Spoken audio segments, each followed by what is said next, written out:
मार्गशीर्ष पौर्णिमेच्या दिवशी मृग नक्षत्रावर श्री दत्तांचा जन्म झाला, म्हणून या दिवसांत केलेल्या व्रत उपासनेचं अधिक पटींनी फळ मिळतं. म्हणून मार्गशीर्ष शुद्ध सप्तमी ते मार्गशीर्ष शुद्ध चतुर्दशीपर्यंत श्री गुरुचरित्र सप्ताह केला जातो. या दिवसात श्री गुरुचरित्र ग्रंथांचं पारायण केल्यानं एखाद्या गंभीर संकटातून बाहेर पडण्याचा मार्ग सापडतो. कुठल्याही प्रकारचे आधी व्याधी आजार नष्ट होतात. मनुष्य दुःखमुक्त होतो. याचबरोबर घरामध्ये गुरुचरित्र वाचनानं नकारात्मक वातावरण नाहीसं होतं आणि आनंद, चैतन्य व प्रसन्नता निर्माण होते. तुम्ही सुद्धा मार्गशीर्ष महिन्यात आपल्या यथाशक्तीनुसार गुरुचरित्राचं पारायण करू इच्छित असाल तर पारायण कसं करावं, महत्त्व आणि नियम काय या संबंधित माहिती चला समजून घेऊयात. पण त्याआधी आमच्या चॅनलला सबस्क्राईब करा, बेल आयकॉनला क्लिक करा. तुम्ही जर हा व्हिडिओ फेसबुकवर पाहत असाल तर फेसबुक पेजलाही फॉलो करा.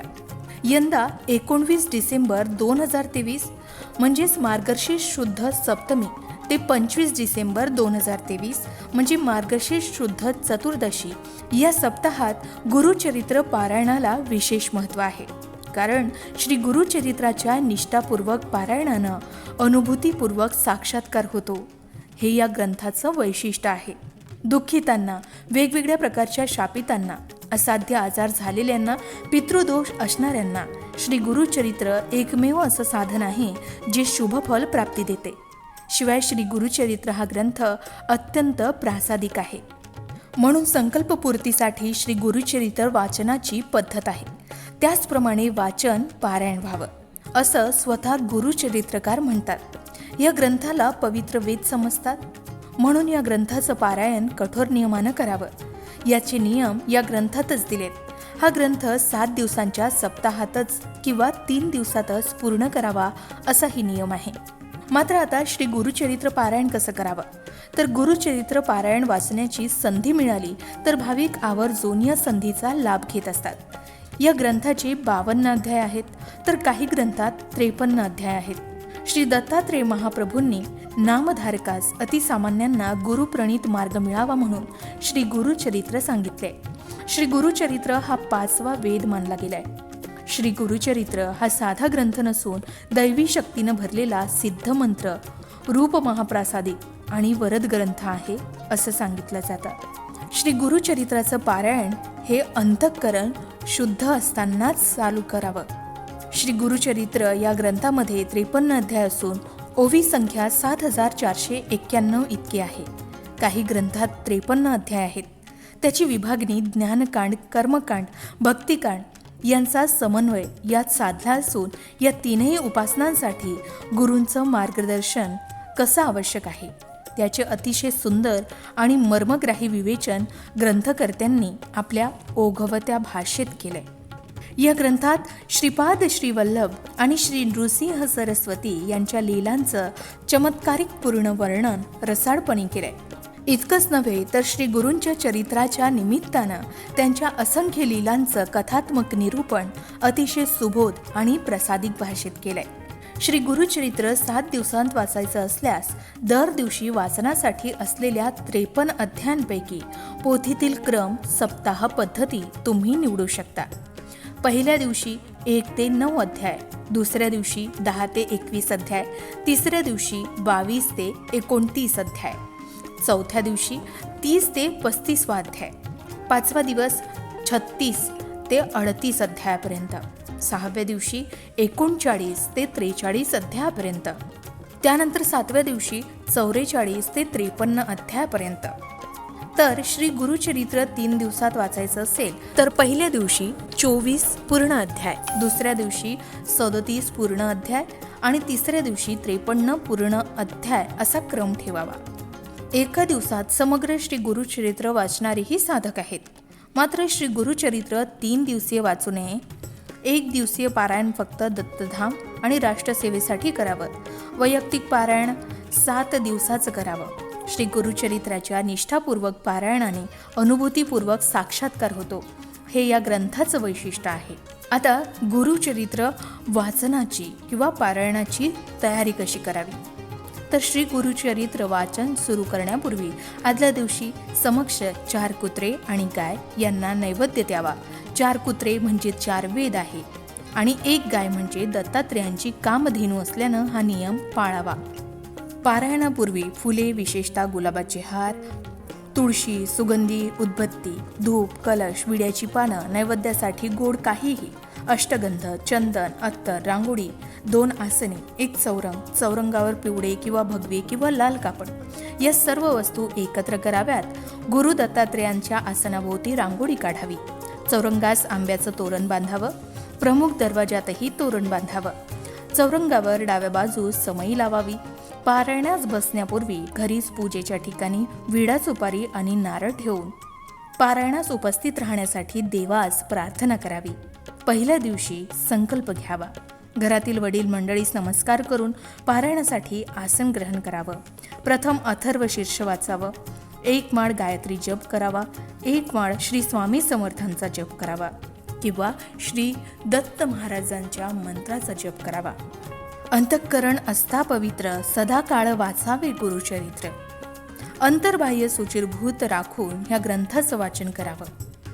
वैविध्यपूर्ण अशा संकल्पपूर्तीसाठी गुरुचरित्र सप्ताह वाचनाचे अनुष्ठान निश्चित फलदायी ठरते, असा अनेक वाचकांचा आणि साधकांचा अनुभव आहे. त्यासाठी शास्त्रशुद्ध सप्ताह करण्यासाठी कोणते नियम पाळावेत हेही लक्षात घ्यायला हवं. श्री गुरुचरित्र सप्ताह सुरू करताना शक्यतो शनिवारी आणि सांगता शक्यतो शुक्रवारी करावी. श्री गुरुचरित्राचं वाचन पूर्व किंवा उत्तर दिशेला तोंड करून करावं. वाचन सुरू करण्यापूर्वी रोज श्री दत्त महाराजांच्या फोटोची आणि पोथीची पूजा करून 1 माळ गायत्री मंत्र, 1 माळ श्री स्वामी समर्थ यांचा मंत्र जप करावा. याबरोबरच श्री गणपती अथर्वशीर्ष वाचून पोथी वाचण्यास सुरुवात करावी. श्री गुरुचरित्राचं वाचन पहाटे 3 ते सायंकाळी 4 या दरम्यान कधीही करावं. दुपारी 12 ते 12:30 या दरम्यान पारायण करू नये, कारण ही श्री दत्त महाराजांच्या भिक्षेची वेळ असल्यानं या काळात पारायण वाचन बंद ठेवावं. श्री गुरुचरित्र वाचनाच्या कालावधीत दुसऱ्यांच्या घरचं अन्न घेऊ नये. आपली आई, पत्नी आणि बहीण यांच्या हाताचं अन्न खाण्यास हरकत नाही. उपवास करू नये. दोन्ही वेळेस तुम्ही सकाळी आणि संध्याकाळी 1 धान्य फराळ करावा. काही समस्या असल्यास स्वखर्चानं बाहेर खाण्यास हरकत नाही. श्री गुरुचरित्र वाचण्याच्या कालावधीत पुरुषांनी दाढी वाढवू नये. स्वतःच्या हाताने दाढी करावी. याचबरोबर या काळात चांबड्याऐवजी नायलॉन किंवा रबरी चप्पलचोडे वापरावे. श्री गुरुचरित्र वाचनाच्या कालावधीत ब्रह्मचर्याचं पालन करावं. श्री गुरुचरित्र वाचनाच्या कालावधीत सूतक असणाऱ्यांच्या घरी किंवा अंत्यविधीस जाऊ नये. स्वतःच्या कुटुंबात जर सूतक आलं तर अशा वेळी श्री गुरुचरित्र पारायण दुसऱ्यांकडून पूर्ण करावं. अर्धवट सोडू नये. मात्र वेळोवेळी गोमूत्र शिंपडावं. सप्ताह कालावधीत रोज सकाळी आणि संध्याकाळी श्री गुरुचरित्राच्या पोथीस नैवेद्य दाखवून आरती करावी. रोज रात्री झोपण्यापूर्वी श्री विष्णू सहस्रनामाचा जप करावा. श्री गुरुचरित्र सप्ताह हा 7 दिवसाचं 1 पारायण या पद्धतीनं करायचा असतो. परंतु 21 दिवसात 3 पारायणं, 39 दिवसात 7 पारायणं करावयाच्या देखील पद्धती आहेत. 7 दिवसाच्या सप्ताहाची 8व्या दिवशी सांगता करावी. सांगतेच्या दिवशी सकाळी 10:30 वाजता श्री दत्त महाराज, श्री कुलदेवता श्री स्वामी समर्थ महाराज आणि 1 श्री गुरुचरित्र ग्रंथ करिता नैवेद्य ठेवावा. ग्रंथांचा नैवेद्य गाईला खाऊ घालावा किंवा स्वतः घ्यावा आणि मगच आपण भोजन करावं. श्री गुरुचरित्र वाचनाच्या कालावधीमध्ये सुद्धा आपल्या नित्यसेवेत खंड पडू देऊ नये. शक्यतोवर जमिनीवर झोपावं. पलंगावर झोपू नये. झोपताना डाव्या कुशीवर झोपावं, म्हणजे संकल्पपूर्तीच्या दृष्टीनं संदेश ऐकू येतात, असा श्रद्धेनं अनुष्ठान करणाऱ्यांचा अनुभव आहे. सप्ताह पूर्ण झाल्यानंतर 7व्या दिवशी शक्य तर 8व्या दिवशी सुपारीतून श्री दत्तात्रेयांचं विसर्जन करावं आणि नैवेद्य आरत्या करून भोजनास सवाष्ण स्त्रियांना सांगून श्री गुरुचरित्र सप्ताहाची सांगता करावी. तर आधी सांगितल्याप्रमाणे तुम्हालाही चमत्कारिक अनुभव घ्यायचे असतील तर 19 डिसेंबर 2023 म्हणजे मार्गशीर्ष शुद्ध सप्तमी ते 25 डिसेंबर म्हणजेच मार्गशीर्ष शुद्ध चतुर्दशी या सप्ताहात तुम्ही सुद्धा यथाशक्तीनुसार गुरुचरित्राचं पारायण नक्कीच करू शकता. विशिष्ट संकल्पांच्या पूर्तीसाठी श्री गुरुचरित्र सप्ताह वाचनाचं अनुष्ठान निश्चित फलदायी ठरतं। बोला अवधूत चिंतन श्री गुरुदेव दत्त। तुम्ही सुद्धा गुरुचरित्र सप्ताह पारायण करता का? त्याचे तुम्हाला काय लाभ मिळालेत? यंदा सुद्धा तुम्ही श्री गुरुचरित्र सप्ताह पारायण करणार आहात का? आम्हाला कमेंट करून नक्की सांगा। याचबरोबर स्वामी भक्तांनी आणि श्री दत्त भक्तांनी कमेंटमध्ये श्री स्वामी समर्थ किंवा श्री गुरुदेव दत्त लिहायला विसरू नका। अशाच प्रकारच्या माहितीपूर्ण व्हिडिओसाठी लोकमत भक्ती चॅनलला नक्की सबस्क्राईब करा आणि बेल आयकॉनला क्लिक करा, म्हणजे आमच्या नवनवीन व्हिडिओचं नोटिफिकेशन तुम्हाला मिळत राहील। तसेच योग्य आध्यात्मिक मार्गदर्शनासाठी लोकमत भक्तीच्या फेसबुक पेज आणि इन्स्टा पेजला लाईक आणि फॉलो करायला विसरू नका।